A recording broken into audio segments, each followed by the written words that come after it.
All right, guys, we took a 2-week hiatus. Uh, man, we got to talk a little bit about the state championship. Welcome to Sports Central.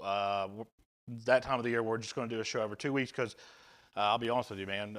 Sean's working at the Y most nights, and I'm out with Cool Hits or EKA most of the time covering basketball games. Like last night, I was at Boyd and Ashland.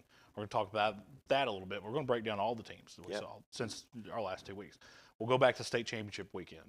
Raceland went down and played Pikeville in the 1A state title game, and we know how good Raceland is. We know how good Pikeville is. But it seemed like Raceland has a bunch of really, really good players, but they didn't have a dude. Pikeville did, and his name was Blake Birchfield. Yeah. And there's nothing wrong with that. You know, East Carter, a team that I love. I love Tim Champlin and East Carter. We lost to a dude last year named Isaac Dixon. You know, sometimes schools just have dudes and you just can't really do a whole lot with them. Absolutely nothing to hang your head about if you're Raceland. Listen, a lot of kids dream about even making a Final Four. Yeah. Let alone going and playing at Kroger Field. So had a terrific season. You know, hats off to Raceland, hats off to Pikeville, you know, and all the state champions and runners up. And it's going to be an interesting 2 or 3 weeks. Although we don't have any football games, it's still going to be very interesting because then the Board of Control, you know, we're going to have some realignment done. You know, we saw the numbers come out. We got a little taste of it. It looks like Ashland may move back up to a 4A, and there's some other shifting going on around Ashland here. going 4A wasn't the big surprise for me. No. The biggest surprise for me was Belfry going down to 2.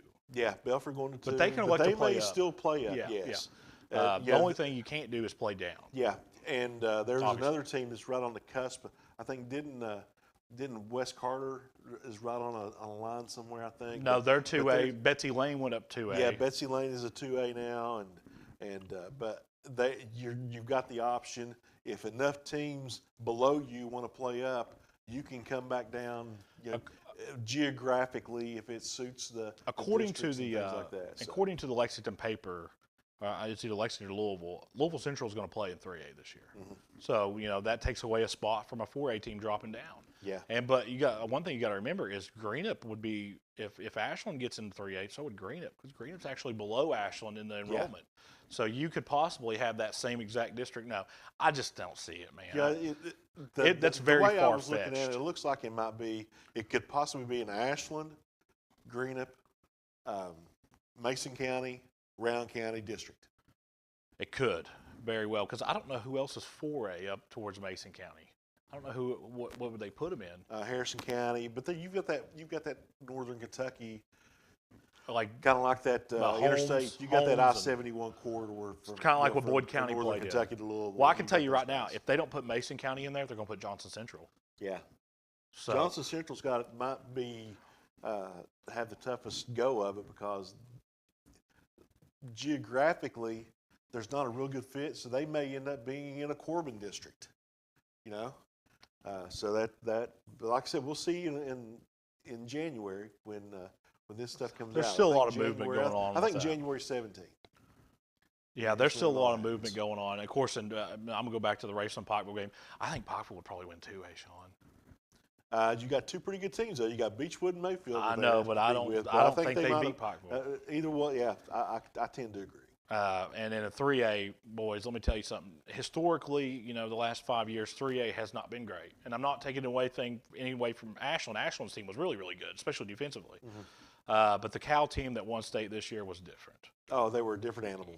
They probably, I wouldn't say they'd win 4A, but they would have given Corbin and Boyle everything they wanted. Yeah, they were a very good team. Very good team. And then 5A, Frederick Douglass kind of got over that hurdle and finally won them a state title. Of course, McPeak is happy about that. And then 6A, man, the best game of the weekend. Bullet East. Bullet East, Louisville Male, man, a typical character there in the state championship for 6A.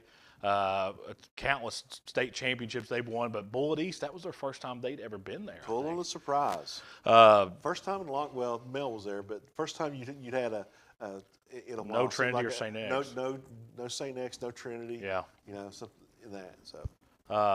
But going back to the state titles, I don't think that there was in the playoffs in general. I don't think there was any tremendous upsets like we had seen in the past. I Like don't when think so Hazard beat either. Pikeville a few years ago, that was a huge upset.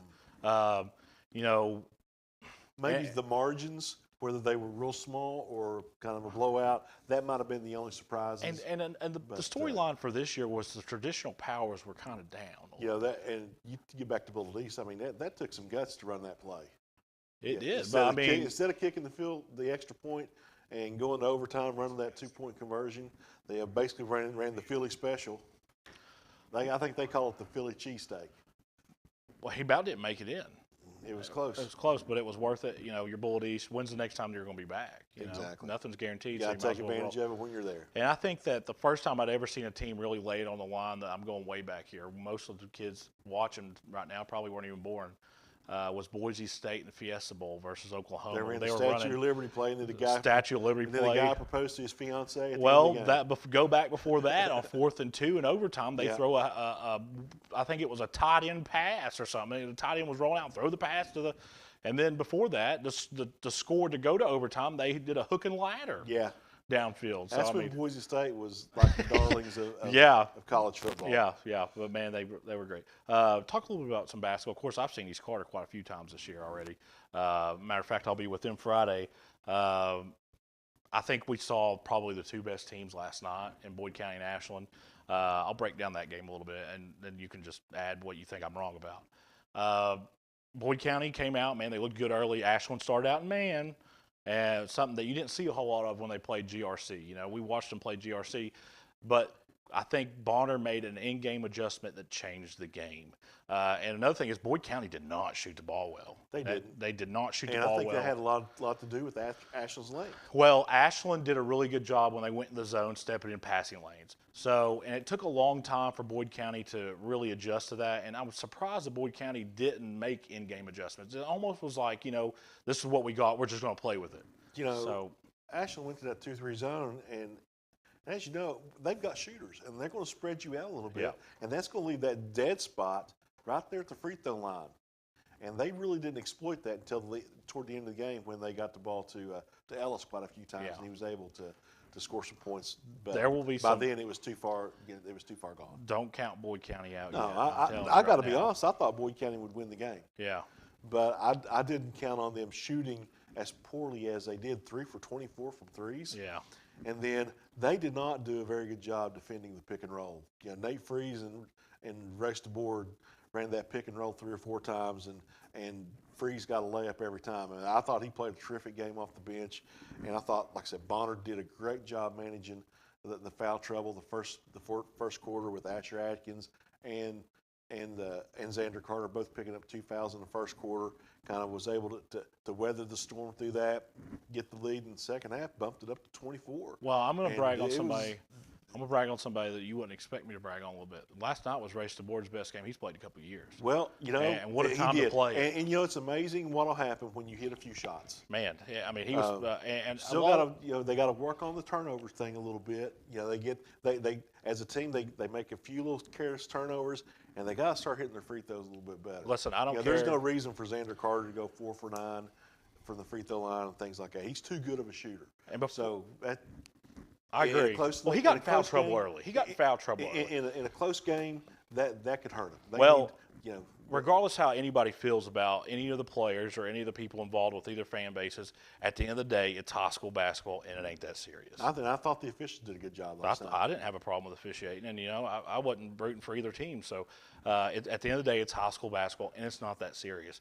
But I will say this: Race the Board played extremely well last played a night, very and good a stat that doesn't show up in the stat book, but if you're there and you watch it, you notice the way he was able to distribute the ball was very, very effective Yeah. for them last night. Either way, guys, that's your two best teams in the 16th region. It's not debatable. I don't care. And then I'll tell you the teams I've gotten to watch so far this year. Now, I've got to watch some girls teams, some good girls teams. I've gotten to watch Bath County. Of course, we had Zach Otis hit a game winner against East Carter. I'm going to break down East Carter here in just a second. Fleming County's really good, man. And, well, you know, Bath County had a really good overtime win against Fleming last night. I think there's your 3 and 4. Yeah. Right Well, there. Interchangeable 3 I'm and not 4. ready for it. I'm not ready And for then, that yet. and then you know, Russell has surprised me so far this year. I think they've played well. Yeah, and I think that they did drop a game to Augusta, but some of that has to be tired legs. Man. Yeah. That was a back-to-back game. They had just won the EKC, and I believe the next day they went to Augusta. So tired legs, man. I think Charles has played well for them. I watched some of the game, some of that EKC. I don't put a whole lot of game, stock in that game, but I'll tell you right now, East Carter's pretty good, man. Raceland's pretty good. And when I say pretty good, if you're comparing them against top 25 teams in the state, that's not fair. You got to compare it to. You got to go apples to apples. Yeah, okay. 16-3 in amongst 16th region teams. Right. That's what we got. That's what we got to compare. Russell's pretty good. GRC and teams like that, they are a That's elite. totally different animal. They're literally AAU teams. a prep school. Yeah, exactly. You can't compare that. I think that Rowan County could be pretty good. I think Bath County, of course, with Zach Otis, who right now would receive my vote as Player of the Year in 16th region. He's really good.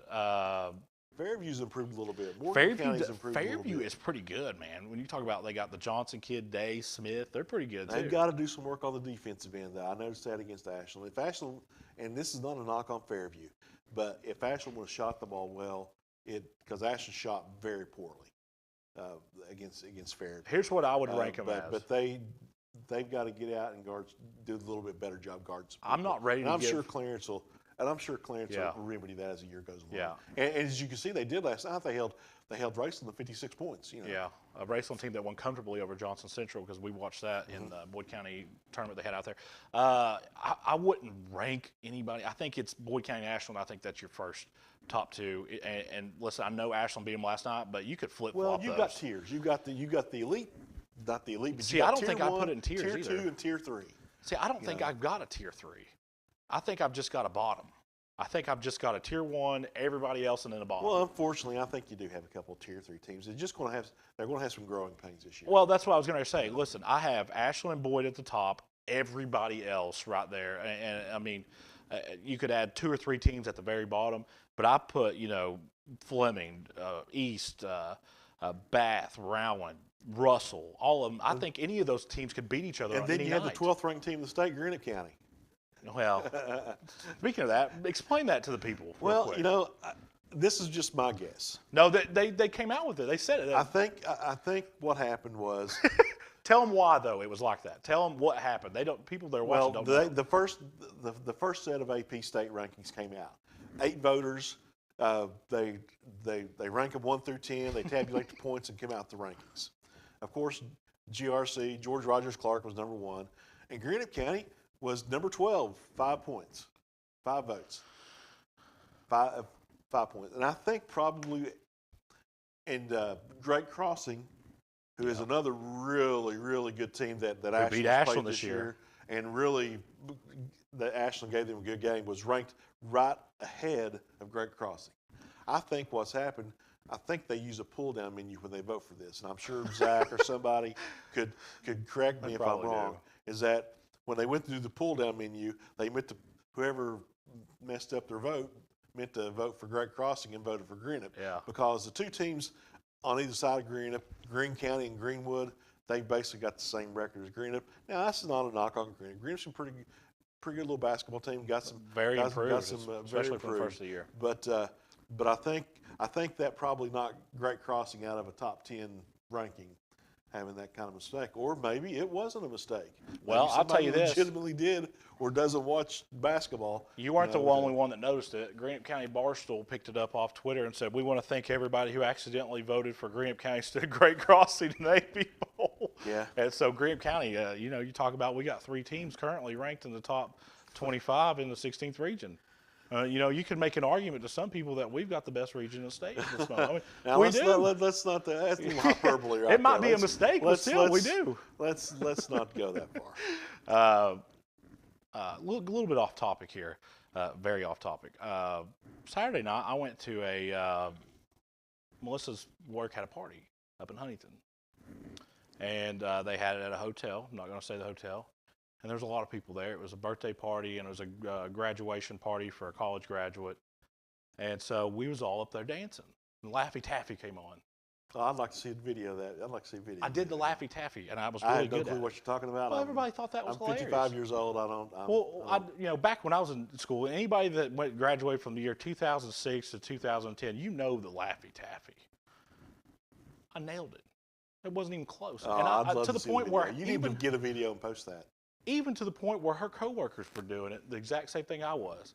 Melissa thought that was the funniest thing she'd ever seen in her life. And I said, I'm sure it was. No, listen, I can get down. I don't know if you know that or not, but I can I can dance really, really well. So Spencer can cut a rug. I can. I'll tell you what, that might be, if we ever do it on, you know, an on-air bet, that might be what if you lose, you'd have to dance. I don't want to embarrass the other 30-year-olds watching. Yeah. So I mean, listen, I don't want to brag, but I can Laffy it Taffy it. Spencer Laffy Taffy Hutchison. I did. That's his new nickname. Yeah. Well, apparently I'm Dickie Hutchison, according to some of the group comments. Oh, because you think you're a national homer? Yeah, exactly. So. Holy cow, that's so far off. Yeah. Well.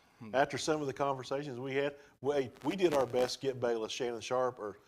Me and Sean got in a heated argument yesterday, and we're not going to give you details about it, but at the end we both said we were sorry. So they got pretty good. Trust me when I say I took that. off my glasses like Shannon Sharp did. We need to start doing that on the air. No, at the end of the day, I think we do a good job of distributing our coverage. We just agreed to disagree on what we were. I feel like that. We do a great job of distributing coverage, man. We do. We try to cover everybody. But, you know. But what does it look like when somebody like me gets in a group and is like, hey, you know, here's what Russell's doing? Everybody's like, well, he's a Russell graduate. Homer. Yeah, he's a Russell homer. graduate, you know. Yeah. But when I brag about East Carter, nobody says anything. Why is that? Because I don't think people get jealous of East Carter. You know what I'm that's saying? a fair statement. That's a fair statement. They better start to because Tim Exactly. Champlin and Cole Brammer. Hey, wait a few years when it's Carter County Central. Yeah, they better get used to it right now because yeah. I can tell you right now that team is not somebody you want to mess with in a couple of years, and that includes all schools in the area, even Johnson Central and Ashland. Yeah. When we come back, we'll talk a little bit more about me doing the Laffy Taffy. What do you think? We may even get him to do it. No, that won't happen. Okay. There was a lot of influencing factors in that, so we'll not get into that. You're watching Sports Central on EKA.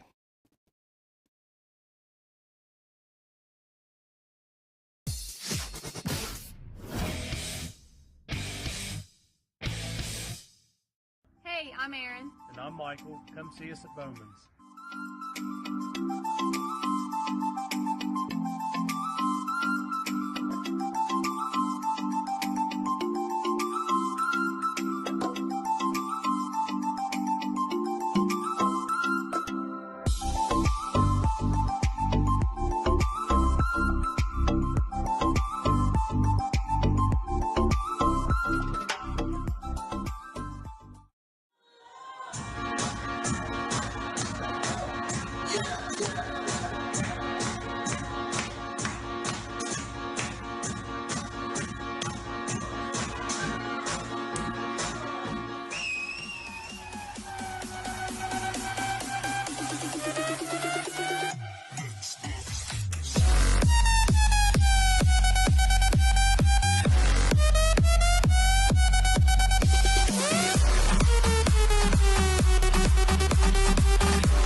Hey, this is Greg Gibson with Greg Gibson Insurance. Just a quick question for you.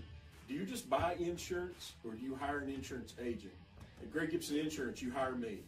When you have a problem, you call me. When you got an issue, you call me. We fight for you. We try to help you. We give you the best coverage at the best price we possibly can do.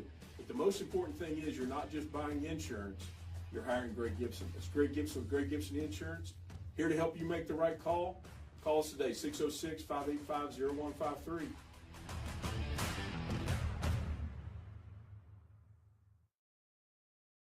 Gillum Drug, 1237 Carter Avenue, Ashland, is a locally owned pharmacy devoted to providing excellent customer service, not found at the chain drug stores, and Gillum Drug will treat you like family.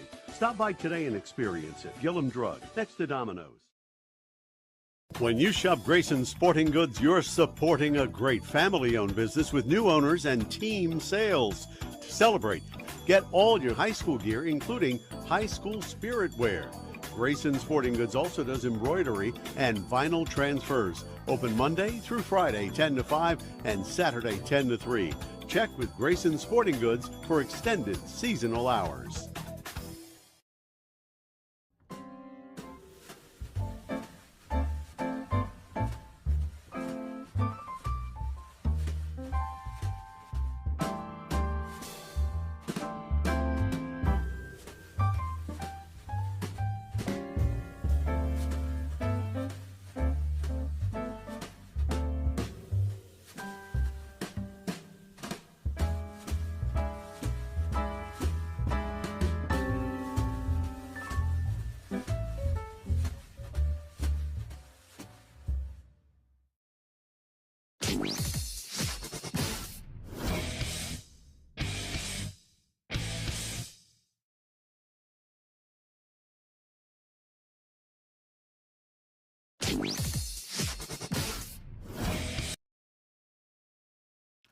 All right, guys, we are back, and you know, we had a lot of back and forth between. You know, I'm kind of outnumbered. It's just me, Forrest Jackson, and a couple other. There's an East Carter assistant coach that backs me up here or there, but it's mostly me on the front lines, battling a bunch of Bengals fans. Bengals and Browns played Sunday, and the Browns, man, were never really in the game. Bengals defense showed up. That's the best the Bengals defense has been in a long time. Bengals have an outstanding defense, very underrated. Well, DJ Reader, B.J. Hill, those guys been on that D-line. Hendrickson, Hubbard. Reader really took over the game there at the Dominated middle the of the game. scrimmage. Dominated. Yeah, really took over the game and took away Nick Chubb's running. I mean, Nick Chubb probably had a season low in rushing yards. I mean, DJ Reader was great. But the moral of the story is that I will still never, ever root for the Bengals, no matter who they play, except for the Steelers. Okay, I'll give you that one. Okay. Well, you know, I have to say I've got to root for the Browns on Sunday because they're playing the Ravens. Well, Lamar's that out. hurts my heart. Lamar's out. You don't like the Browns because I like the Browns. I've always I just don't like the Browns. After the way they did Tim Couch, they got him killed.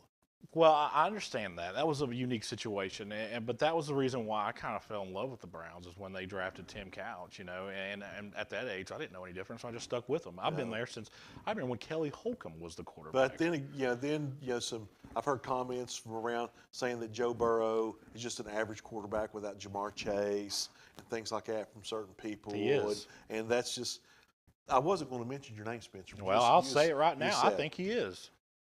Because a couple of times he was without Jamar Chase this year, he looked like an average quarterback. Okay, here I'm gonna give you my argument here, and I want you to counter. Okay. Okay. Josh Allen, elite quarterback, right? Patrick Mahomes, elite quarterback. Against everybody but the Bengals. But I know, but I mean, wouldn't you think he's an elite quarterback though? I think you got 3 or 4 elite quarterbacks. You got okay, but Allen, do you put Mahomes, Joe Burrow in there though? I'm putting Joe Burrow No in way. there. He is an elite quarterback. No, not on that level, man. Yes, he is. No, We're going to go Sterling and Skip here if you don't watch out. no chance he's on that level. Yeah, he is. What from what? He just the intangibles, the things that he does with the ball. That throw he made to Chase, that touchdown pass. Yeah, I look know. at that. Chase didn't even know he was going to get it. I understand that. I think Joe Burrow is good, man. But who'd you just say? To Jamar Chase. Yeah, to Jamar Chase. I mean, it could have been to Trent Irwin. You have a better point argument again. that Jamar Chase is a top 5 receiver in the NFL than Joe Burrow being He a top is. 5. I agree. Oh, I agree. T. Higgins 100%. is the top 15. I agree with that. Now, does I that agree with discount? that. Does that discount Joe Montana? Was Joe Montana not a great quarterback just because he had the greatest? One I'll of the be greatest honest with wide you. receivers of all I time? never actually got to watch Joe Montana. With Jerry Rice or anybody who played with Randy Moss. Well, who I think is probably the greatest wide receiver ever. Montana won Super Bowls without Rice. That's something you got to remember. Does Joe Burrow beat the Chiefs last year without Jamar Chase? Probably not. Well, that's all. That's somebody's got to throw him the ball, though. I understand that, but I think that I think Joe Burrow is maybe an average, a little above average quarterback without that receiving core. You put him on the Browns, he's the same as what Brissett was. No. You don't think so? No, you think the he's Browns better. have a winning record if they had Joe Burrow? Absolutely. No chance. Joe Burrow brings so much to the table; it's unbelievable. And get back to their defense. Yeah, Look, exactly. All 3 levels, man. Their defense. Logan Wilson and Jermaine Pratt, and then Chidobe Awuzie going out. Their best cover corner now, and now the kid they drafted from Nebraska coming in without even playing in a training, not even having a training camp. Gets out there and plays like he did. You know who the best player on that team is? I think it's Henderson. The No. best absolute player on that team. Nope. Is DJ Reader. DJ Reader. DJ Reader. Now he may not carry the weight as a big contract as a quarterback or wide receiver, but to be able to disrupt a team as much as he does. Tell me this, Spencer. He's the best defensive lineman in the AFC. Tell me this. Does an average quarterback, even they do have Jamar Chase on Sunday, win without Hayden Hurst, without T. Higgins, without Tyler Boyd? Well, I can tell you he had those guys, and he still didn't beat the Browns when they didn't have Jamar Chase early in this year. Okay, but why did he beat them? Is the only reason that they beat the Browns because Jamar Chase played this year? If Jamar Chase plays against the Browns the first time they play, the Bengals win. So you think that's the only reason? I think Jamar Chase is that good, man. So you think that's the only reason that they beat him this I could make you an argument that Jamar Chase is the best wide receiver in the NFL. Probably could. I think he's top notch, man. He is phenomenal. I mean, the separation he's able to get, and man, there's no one who can guard him. I can tell you what, Jalen Ramsey last year in the Super Bowl, or the whole year leading up to the Super Bowl, was the shutdown corner, the guy you didn't want to go against. At the end of that game, he was wide open. If Aaron Donald didn't get Burrow, it would have been a touchdown. Falling down on his knees trying to grab him to keep him from going down the field. That's why I'm saying I think Jamar Chase should get more credit than what Joe Burrow does for the Bengals. Like I said, somebody's got to get him the ball. You could a mediocre quarterback get him the ball? Yes. No. Yes. Burrow makes throws. Not mediocre, an average one. Average, mediocre, same thing. An average quarterback cannot make those same throws. Most of the time he's wide open. Most of the time he's wide open. Do you think Will Levis is a top 5 pick? I don't know about top 5 pick, but I think he's top 3 quarterback. They're talking about his arm talent is just phenomenal. Well, so you can't judge what Will Levis did this year at Kentucky. No. Because his offensive line really struggled. No knock on them, they did.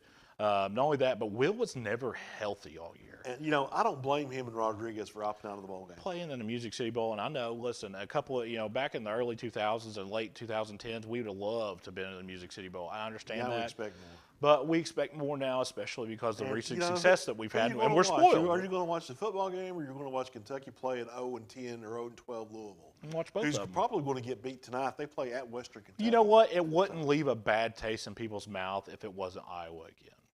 I feel like I thought they had kind of guidelines against playing teams. And I think that Barnhart, for him to do that, his hands had to be tied. Well, the reasoning that I've heard, that I've read, is that the recruiting issue. It allows the staff more time to finalize the recruiting before the signing date. And speaking of that, Kentucky has 10 players in the portal right now. And so does everybody else just about. Well, no, there's not but one player from each team in the playoffs. How about that? So, but I will say this: if you play for Georgia, would you go to the portal? No. I'm taking my NIL. Well, they can still declare for the portal after the national championship, or let's just say Ohio State beats them, whatever. Well, what happens? I think what happens to a lot of these kids is that they get recruited over. They think they're going to start, the next year, and then all of a sudden there's a 4 or 5 star guy who Kirby Smart or Mark Stoops or whoever recruited that's passed him up, and He says, well, I guess I got to go find someplace else. Kentucky will have to. I know Kentucky has. I hate to say this because Kentucky has a few quarterbacks on their roster right now, but they're going to have to get more candidates to be the quarterback at Kentucky and let them have a fair, competitive battle for quarterback. I think they've got. I'm not too worried about the quarterback spot. Why the running back will be a problem? I think knowing that Liam Cohen is going to come back as the OC has solidified maybe who they will get, and I think it's things that will happen here in the next few couple Here's of something no weeks. one's talking about though. The running back from Vandy, they're probably going to end up getting, who torched them this past year. No, here's something that nobody's talking about. And normal Kentucky fans would not pay much attention to this, but me and Sean, of course, we're diehard. Trying to replace Jacquez Jones and DeAndre Square will be a huge. Now, De'Aaron Jackson and the Jackson guy's not bad. Jackson played very well, and the name is escaping me, but number 32, who had the scoop and score on the field goal. But against Florida. Square and Jacquez Jones are NFL players, man. Oh yeah, That's tough to replace. Those two guys that played in those spots when both those They guys did. they were athletically They as did. good as They did. Jones Yeah, and and I seen Square. a couple of tweets out there, especially one from Cavassier Smoke saying we're off to better and bigger things. You know what? That doesn't bother me too much. I mean, You it does know hurt what? the depth If- a little bit, but Cavassier Smoke had an issue with putting the ball on the turf, and you can't do that. You know No. what? I think it benefits both of us. So How about that? Kentucky basketball has not been what exactly it should be so far this year. And you would think coming off a first-round loss to St. Peter's in a tournament, man, expectations were high. And they got even higher when we watched them play in the Bahamas. And I'll be honest with you, Sean, I know they beat Yale. I know they beat Michigan. But if they lose to UCLA Saturday, UCLA is 19th. I mean, UCLA is not chop liver. you have to have a signature win. You Yeah, can't go. you've got to. You can't go the full non-conference schedule and not have a signature As win. good And- as those, Louisville ain't going to be it this year. well, here's And the you thing. know, we talk about teams need an offensive coordinator. Kentucky needs an offensive coordinator. You know, You talk about for basketball? Basketball. Well, their best play, Calipari's best play is the point guard, which is usually Wheeler, who's not been very good lately, holds the ball at the top of the arc and lets Frederick run through traffic until his defender gets caught up and he'll take a three, and it's either 40% or 30% of the time he'll make it. or Wheeler dribbling down the shot clock and then forcing one Kentucky up. has no identity right now, and I can tell you right now, if they did not have Shebway, they would have a losing record. Shebway won that game against Yale the other day. So yeah, where was I? I was at Boyd County, so I didn't get to watch that game. But I looked at Wheeler's stats. He was 1 for 9 or 2 for 10 from the field. A couple turnovers. You got to have more out of a point guard, man. If I'm John Calipari, Severe Wheeler does not play for me, and I don't. I think he's a good ball player. I think you got to maximize his possessions. No. I mean, he can. Now, what I'm saying Wallace is would run point for me.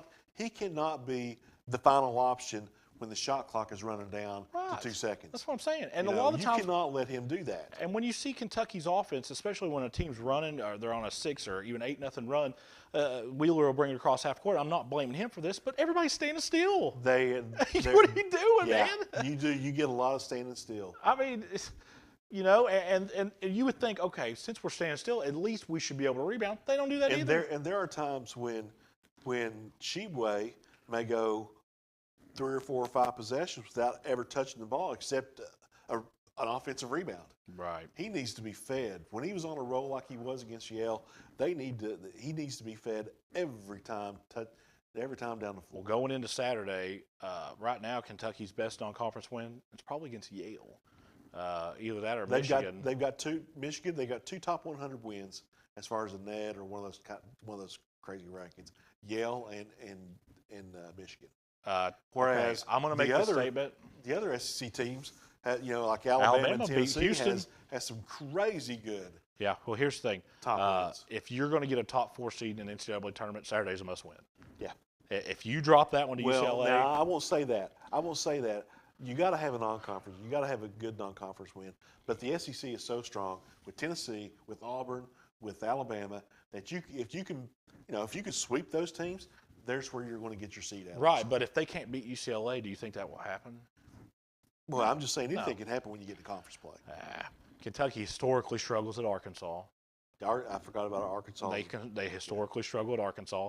I think the last time they won it at Tennessee has been a few years. But I think what's going to happen, the SEC may be the best top to bottom basketball conference this year too, but you're not going to see it because everybody's going to beat up on everybody. Right, and the conference champion is going to be 13-5 or 12-6 or something crazy like that. You're not going to have a 16-2 or a 15-3 conference champion. For Kentucky to have a top 4 seed in a tournament, Saturday's a must win.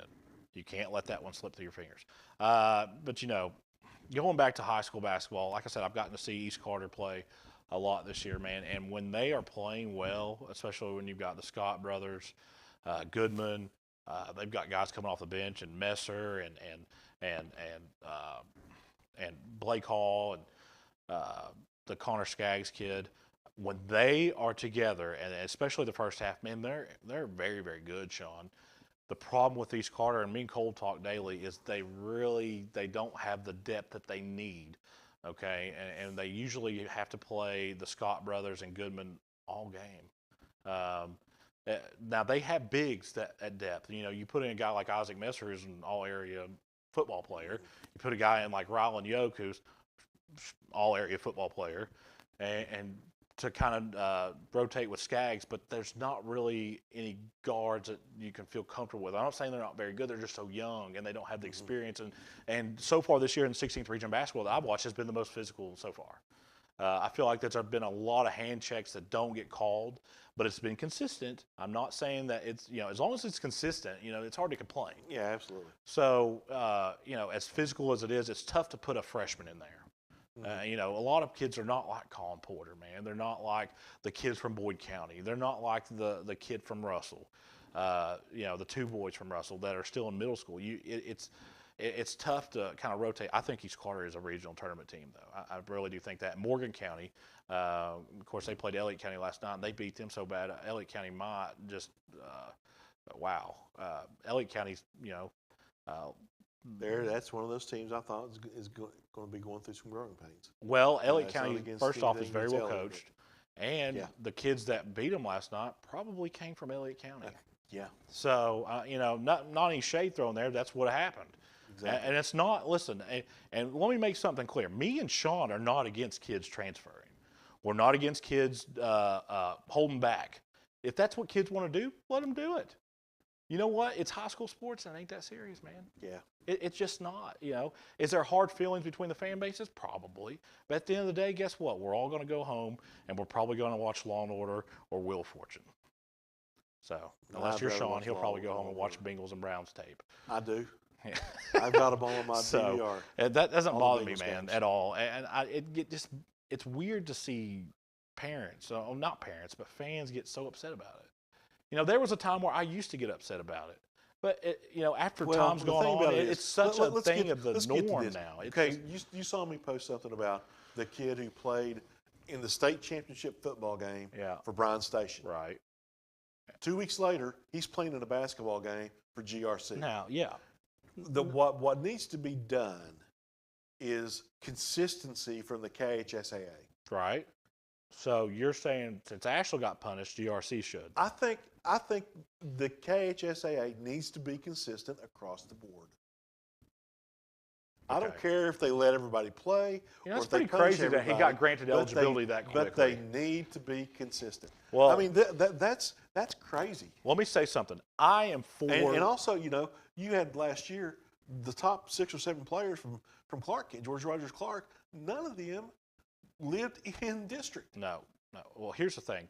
I am completely fine with kids transferring to other schools. I'm completely fine with holding back. I'm very, very, very against recruiting. And it's not because I think it's wrong. I'm not talking about the recruiting. I'm not talking about what Ashland did. Yeah. What Ashland did was absolutely wrong. Yeah. Soliciting a kid to come to school. That can't happen. But what the KHSAA needs to do when these eligibility concerns with these kids come up, with the kid transferring from one place to another, hopping back and forth, maybe when baseball season is over, this kid will go from GRC to the baseball. You mean powerhouse like of what that league. Sean Markham did going back to Cabell Midland Well, after I mean, I'm basketball just- season? You know, the KHSAA needs to have be consistent in saying, okay, this kid can play. Yeah. This kid can play. This kid can't because of this. Yeah. And let them know the reason, you know, and just be uniform with it up for everybody. Well, I and, agree. And then don't let, you know. But I will say this, and this will be the last comment on this. It's hard to be consistent, especially when one school gets caught with a smoking gun. Well, that. You know, my point was not Ashland. Ashland, Yeah. like I said, what Ashland is, I'm talking about across the board, statewide. Yeah. Well, look, You that's know. why I get mad about recruiting. I don't think recruiting's really that bad. Well, honestly. I'm not really even But- talking about recruiting. but- I'm talking about finding kids who you know who are eligible one week. and then Right. the next You want week are eligible consistency not. from the state. Yes, I want consistency. Okay. Well, I think everybody would agree with that. But the one thing that I don't like about recruiting, either you should make it legal or don't. You know, and truthfully, and I think they should put this in right now, and that way, you know, everybody can just, it can just be it. Okay. Every kid in the state of Kentucky should be granted one eligibility transfer. one Okay, time. now- I think that they should. I think that everybody should be eligible for one transfer. Now, what if you get like let's say you're allowed a transfer if a coach changes. Okay, let's say you're Right. a really good basketball player. Okay. But let's say you also play on the golf team. Okay. Well, the golf team, you know, our coach is no longer not going to be the coach next year. You Okay. know, so I'm going to go play basketball and golf at, you know, Podunk East High School, who's got a much Right. better basketball program than the one I'm playing at right now. Okay. But their golf team isn't very good. But I'm actually going to play basketball. See what I'm saying? So you're thinking if there's a It multi-sport athlete, It can be abused. It can, but so could any format. But I, you know, you can't police transfers, man. Not really. You can't police. Well, let me say this. The KHSAA gets no money from the state of Kentucky. You mean in state funds? They get no state funds. Right. Okay. So they do not have the budget to have an enforcement staff of 50, you know. These are mostly 50 individuals who have day jobs. 50 Is people. what you're talking about. No, that their day job is the KHSAA, but Okay. they don't have the funding, they don't have the staff, they don't have They're you know, the undermanned. personnel to be able to go out and investigate Right. little Johnny Smith, who went from you know, Warren East to Bowling Green. Especially in how big Kentucky Or- is. I think a well, lot. I shouldn't get this. They probably wouldn't do Warren East to Bowling Green. Yeah. But I see what you're saying. You know, you can't look into every single you know, situation. I understand that, And it's especially because they're unfortunate, undermanned. you But know. I'm not really blaming the state for anything. Like I understand that they're. I just think that, you know, I just don't but when think you it's say that state, bad right see, now. we need to say that the is state, not what you mean. the The KHSAA, right. it's not the state Right, that's doing this. right. It's all, you know, the KHSAA passes association. the law. Right. I mean, the state passes the law about Right. the extra COVID year. You know, the KHSAA's hands are tied. Right. I mean, that stuff just don't really bother me that much, No. man, honestly. Now, I will say this, as long as they're consistent, okay, Same way with game officials, just one consistency. that will never all around. happen. And listen, I do get upset quite a bit at officials, not really high school, but college. And I was glad to see that Doug Shows was in late season form, though, completely giving us the rear end over there. What game was it? Was it Michigan? Which game? No, Gonzaga. that was Doug Lindsay. That wasn't. Oh yeah. that He was wasn't already in that- mid-season I mean, that form, wasn't man. Lindsay. That was Joe Lindsay, not Doug Shows. Yeah, man, that guy, he hates Calipari, man. There's no way he does. Doug Shows, yeah, He has to, Doug man. Shows For and Calipari some of the don't do it. calls that we don't get, and some of the, I mean, you talk about consistency. Wow, woo. Talk about penalties, man. The Browns racked them up. There's a lot of people on Facebook going after the officials. Let me tell you something. I'm a Browns fan. Every one of their flags was justified. That was undisciplined football, man. Yeah. You can't win that way. You know, there was one time Now, where I that's- saw them holding the receiver that they probably could have Now, let that go. You know, when the Bengals beat the Chiefs a couple of weeks ago, Chiefs fans were were griping like crazy. I saw a Now post wait a on minute, you're going to Twitter. get Bill Bradley I mad saw, I at saw you. a post on Twitter that the biggest fan base when it comes to griping about the officials is the Chiefs. So I mean that's all In they. Cleveland, we don't gripe about them. We throw beer bottles at them. Of course, You I'm don't kidding, live obviously. in Cleveland. You live in Cincinnati. Yeah, apparently, you know, Don't be obviously throwing I'm stuff at kidding. I'm kidding. I'm making a joke, a reference of when the Browns fans acted like idiots. They pulled a And Tennessee Sam Wash. and they threw all those beer balls on the Yeah, field that and one then- time because they reviewed a play after they ran a play. Do you remember how that happened? And then they pulled that Tennessee, and of course we didn't throw the mustard, but there's beer bottles. Yeah, like I said, Kentucky has to win. Talk a little bit about Marshall, man. They're going to play in the Myrtle Beach Bowl here coming up soon. I believe they're going to play University of Connecticut, guys. Yes. UConn going to a football bowl game. Well, I That know is that nuts. I knew you were going to say that, and I did some research on it. Did you know that UConn played in the Orange Bowl one time? Probably back in the 1930s or something like that. No, in the last 20 years. Look it up. Was Randy Edsel maybe as their coach? Look it up. And you know who else did? Kansas. Yeah. Kansas. Mangino when he was their coach. Because if you remember this, the Big East used to have a buy-in. That's right. Yeah. Yeah. So So it was when it was still the Right. Big East, when it was still the Big East and the Big and the Big 8, Right. Big 12, whatever it was then. the Big East had a buy-in to the Orange Bowl. Yeah. So they play 8-5. UConn got in the Orange Bowl, Yeah. which I'm completely against the conference buy-ins. I think that's ridiculous, except for the Rose Bowl. You know, I think that should always be Pac-12, Big Ten. You know, and all that's going to go by the wayside here when we go to 12 teams here in a couple years. But, yeah. But there'll still be people. Teams number 13 and 14 will still be griping Well, about they not have getting no in. argument at all. You know, If so- you are not in the top 12 teams in the country, you're not going to win the national championship because you know what our argument will be? Well, they used to only take 4. Yeah. So They expanded it and you still can't win. well, now you're going to have argument. Now you're going to have teams with 3 and 4 losses in the playoffs. Yeah. That have nothing to lose. That will be the golden era of football. Wait and see, the golden era of football. But Sean, Friday I got to go to Rowan County. I'll be on the call for Rowan County I'll be in Rowan County at Rowan County High School on the call for East Carter and Berea. I just like doing East Carter basketball games, man. Of course, I love Tim Champlin and the football team, obviously, but the way that East Carter plays, man, they're back down the floor. I mean, they're quick, man. They don't care. They go back and forth. And I was going to talk a little bit about girls basketball the other night. East Carter's girls got a win over Raceland, man. That was only their 4th win in 2 years. And they came from behind. Of course, Raceland did have an injury to their best player. We hope she's okay. But, man, East Carter getting their 4th win in 2 years. And they were trailed by 18 at one point in that game. Wow. So, and then we went and East Carter played Morgan County. Let me tell you something. Morgan County's got a baller on their team. Yeah, Hampton you know, put up 30. This 2,000-point scorer in high school. Sean. around here, we do have some pretty decent girls. Oh, well, yeah. Russell's a little down this year. They still got Shaylin Steele. You can never count them out. Shaylin Steele. You got Haven Ford out of Rowan County. Ashland's good. You got Ashland's just got a good team. Boyd's you good. You got Bartram out of Boyd County, and then Audrey Biggs should be coming back probably at the first of the year, maybe. I heard hopefully. January. She's coming back in January.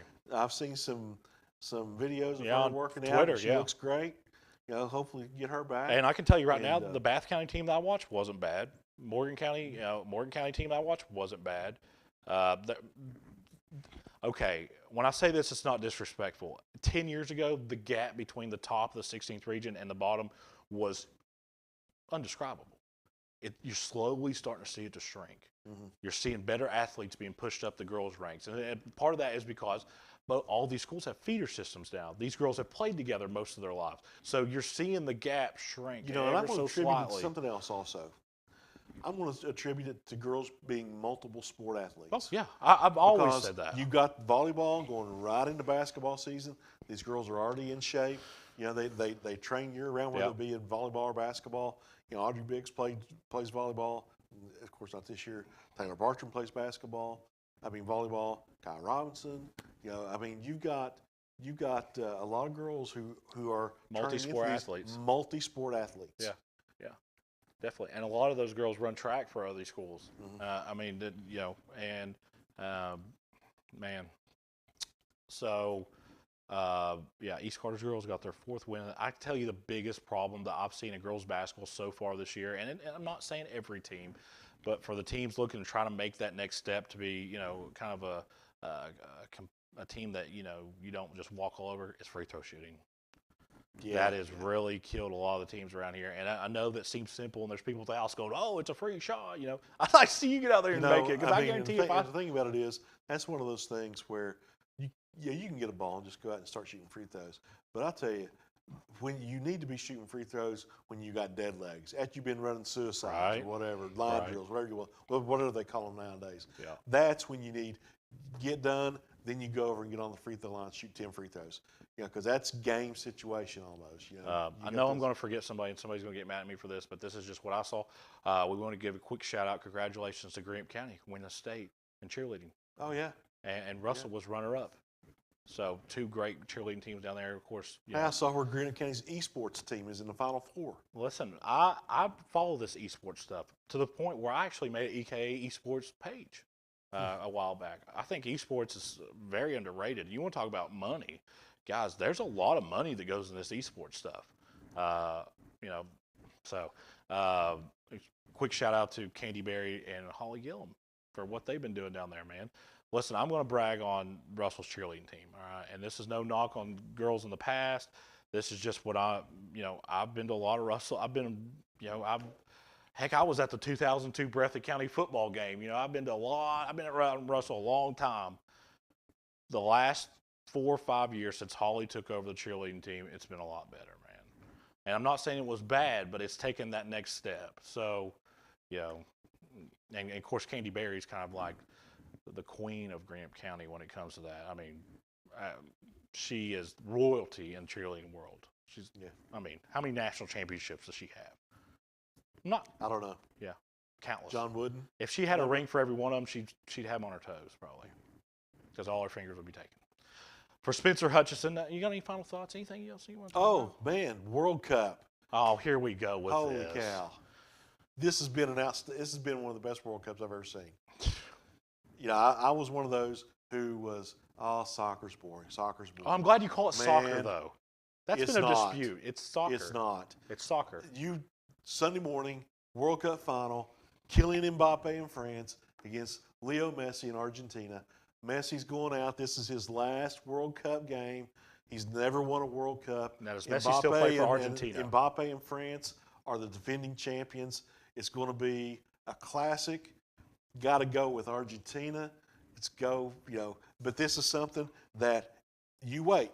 In 4 years, the United States, Mexico, and Canada are hosting the World Cup.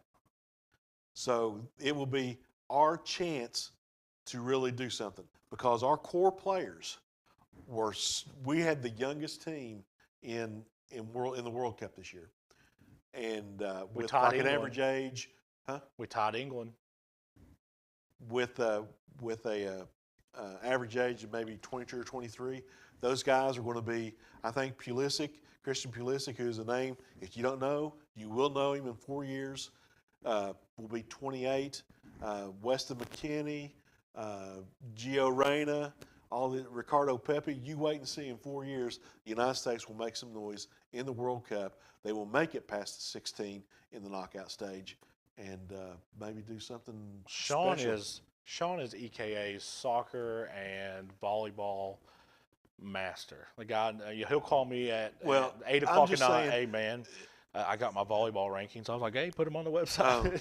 So the soccer played at that level that you'll see in that match Sunday morning is what made me love soccer now.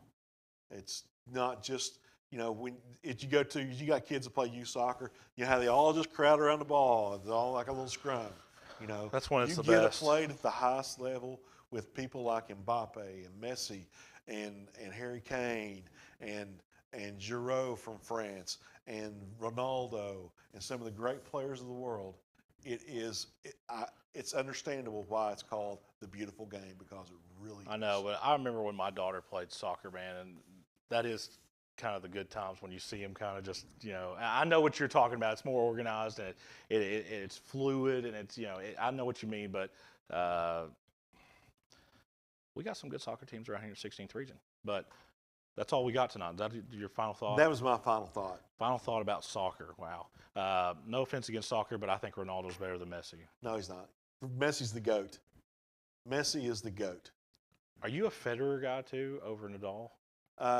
If Nadal would have won more championships on anything but So you clay, think Federer's better? I think Federer all around is better. Nadal, 7 days a week and twice on Sunday on clay, but as a whole, but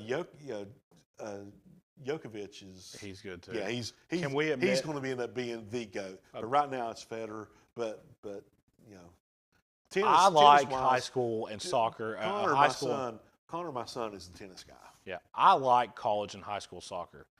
I don't really like the pros, man. Because you need to watch it. You need to watch that Sunday morning and then tell I me watched that every United States game. well, but you'll see it. You will see it played differently. If you watch a team, you need to watch next time they play like in a real serious thing is Brazil. Can we agree that Tiger Woods is the GOAT? Tiger Woods is the GOAT. Okay. Regardless of what he did off the course, Tiger Woods in his prime, nobody touched that. Absolutely. Nobody touched that. For Spencer Hutchinson, Sean Hutchinson, this has been a presentation of Sports Central on the Eastern Kentucky Athletics and the Cool Hits Sports Network.